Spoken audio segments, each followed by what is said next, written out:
Insidious the red door 2023 में release हुई थी और यह इंसिडियस सीरीज की 5वीं फिल्म है। कहानी की शुरुआत होती है लैम्बर्ट परिवार के साथ, जो कि पहले भी भूतों और पैरानॉर्मल एक्टिविटीज का सामना कर चुके हैं। इस मूवी की स्टोरी जोश लैम्बर्ट और उसके बेटे डाल्टन के अराउंड घूमती है, जहां जोश और डाल्टन लैम्बर्ट की द फर्दर की यादें मिटाई जा चुकी होती हैं। लगभग 10 साल बाद जोश और रेनाई का तलाक हो चुका है, लेकिन वो जोश की मां लॉरेन के फ्यूनरल पे डाल्टन, फॉस्टर और काली को लेकर आती है। रेनाई जोश को कहती है कि उसे अगले हफ्ते डाल्टन को कॉलेज छोड़ने जाना चाहिए, भले ही उनका रिश्ता तलाक के बाद से सही नहीं है। जोश तभी पास में एक आदमी को देखता है और उसके पास जाता है। वो आदमी अपना नाम काल बताता है और कहता है कि वो लोरेन यानी जोश की मां को जानता था। जोश अपनी कार में जाता है और हिचकिचाते हुए डाल्टन को टेक्स्ट करता है कि क्या तुम मेरे साथ कॉलेज जाना चाहोगे या नहीं। जोश की कार के पीछे एक धुंधला सा शख्स उसकी तरफ चलता हुआ दिखाई देता है। डाल्टन हाँ में जवाब देता है। जोश अपना फोन रख देता है और वो शख्स गायब हो जाता है। जोश डाल्टन को उसकी लिबरल आर्ट्स स्कूल छोड़ने जाता है। डाल्टन अपने ड्राइंग्स और आर्टवर्क्स लगाता है, जिनमें उसके भाई बहन और माँ शामिल होते हैं, लेकिन जोश नहीं। डाल्टन अपने पिता से नाराजगी जताता है, जहां जोश उसे अपने बीते कुछ सालों के बारे में बताता है कि मुझे कुछ भी ठीक से याद नहीं, यही वजह है कि मैं तुम्हारी माँ, बहन और तुम पर ध्यान नहीं दे पाया। डाल्टन उन्हें हेल्प लेने की सलाह देता है। इतने में ही वहां उसकी रूममेट क्रिस विंसलो आ जाती है। हालांकि डाल्टन को लगा था कि क्रिस लड़का होगा। क्रिस डाल्टन को इजी फील कराने की कोशिश करती है और एक दूसरे को जानने की कोशिश करती है। डाल्टन कहता है कि उसे 10 साल की उम्र की कोई याद नहीं है और तब से उसे अंधेरे से डर लगता है, जिससे वह रात को तेज लाइट में सोता है। अगले दिन डाल्टन अपनी क्लास प्रोफेसर आर्मागन के साथ शुरू करता है, जो बहुत हार्श और क्रूएल साबित होती है जब वह एक स्टूडेंट से उसकी ड्राइंग फाड़ने के लिए कहती है, क्योंकि टीचर के अकॉर्डिंग वो ड्राइंग बहुत सिंपल थी। जब वो स्टूडेंट ड्राइंग फाड़ने से मना कर देता है, आर्मागन उसे अपनी क्लास से निकाल देती है। ये सब देख डाल्टन अपनी पेंटिंग को फाड़ देता है। हालांकि आर्मागन कहती है कि वह सुंदर है, लेकिन वह उसकी पहल की तारीफ करती है। फिर वह बाकी क्लास को अपने अगले ड्राइंग के लिए अपनी यादों में गहराई से खोदने के लिए कहती है। ड्राइंग बनाते बनाते डाल्टन की द फर्दर की यादें जाग जाती हैं।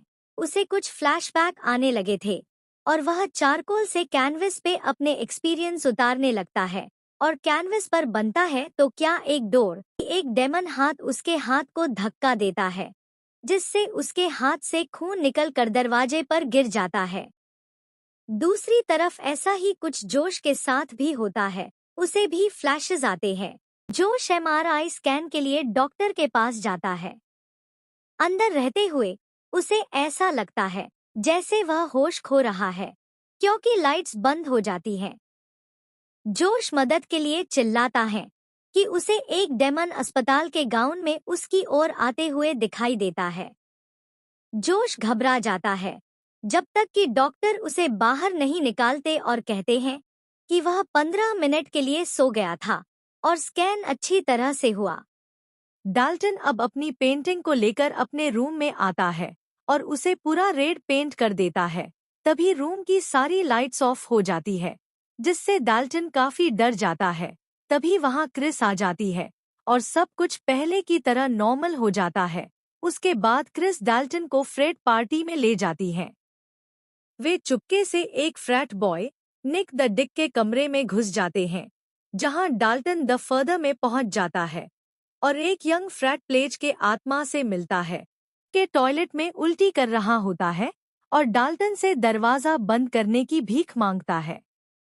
ये सब देख डाल्टन निक के बेड के नीचे छुप जाता है और मरा हुआ लड़का फिर से प्रकट होता है और डाल्टन पर उल्टी करता है। इससे पहले कि क्रिस उसे ढूंढती, सब कुछ अगेन नॉर्मल हो चुका था। निक के आने से पहले क्रिस डाल्टन को चूम लेती है ताकि ऐसा लगे कि वे बस मस्ती कर रहे थे। निक फिर क्रिस के बारे में एक अश्लील मजाक करता है, जिससे क्रिस उसे लात मारती है और वे दोनों भाग जाते हैं। फिर डाल्टन रात में अपनी रेड डोर की पेंटिंग देख रहा था कि उसकी आंख लग जाती है और वो द फर्दर में पहुंच जाता है। वह क्रिस के नए कमरे में जाता है और उसका कीबोर्ड इस्तेमाल करता है, जिससे वह जाग जाती है और उसकी उपस्थिति का पता चल जाता है। वह वापस डाल्टन के कमरे में जाती है, जहां वो उसे सब कुछ समझाने की कोशिश करता है जो वह एक्सपीरियंस कर रहा है। क्रिस फिर रिसर्च करने लगती है और उसे टकर और स्पेक्स का एक वीडियो मिलता है जो एस्ट्रल प्रोजेक्शन के बारे में बात कर रहे थे, एक ऐसी टेक्निक जिसमें एक इंसान एक दुनिया से निकलकर दूसरी दुनिया में ट्रैवल कर सकता है। साथ ही एलिस रेनियर का एक वीडियो भी पाती है जिसमें वो द फर्दर के बारे में बताती है, जहां कई आत्माएं और शैतानी एंटिटीज एस्ट्रल प्रोजेक्शन कर रहे सोल को कैप्चर करना चाहती है। इस पर क्रिस डाल्टन को इन सब से दूर रहने की सलाह देती है।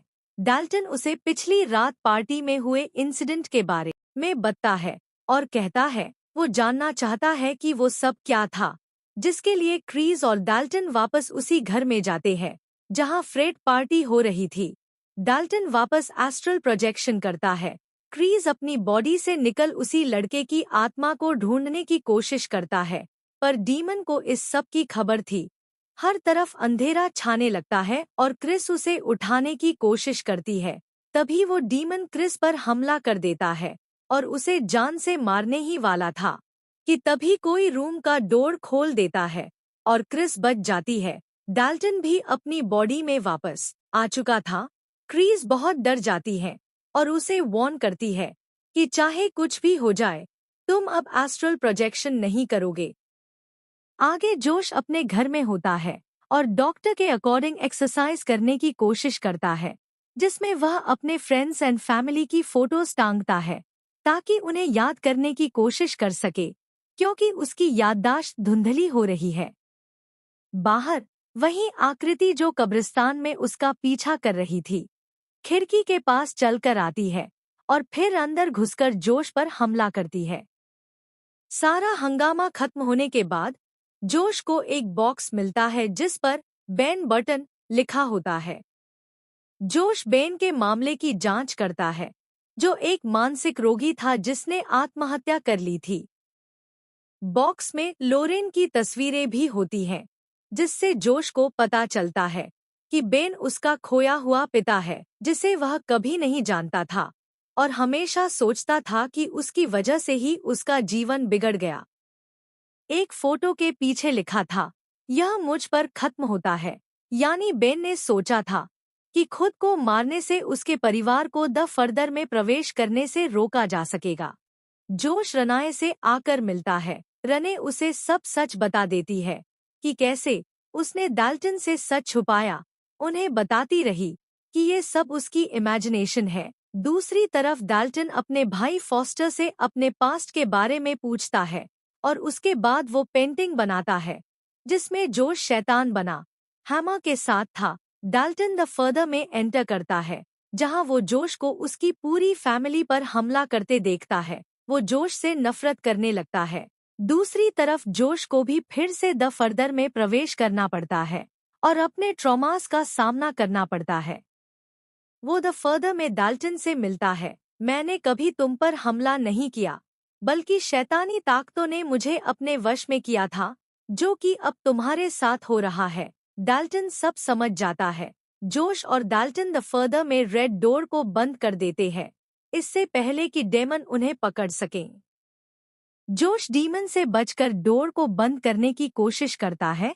डाल्टन उसे बचाने का तरीका ढूंढ लेता है। वो अपनी रेड डोर वाली पेंटिंग को ब्लैक पेंट से कवर कर देता है।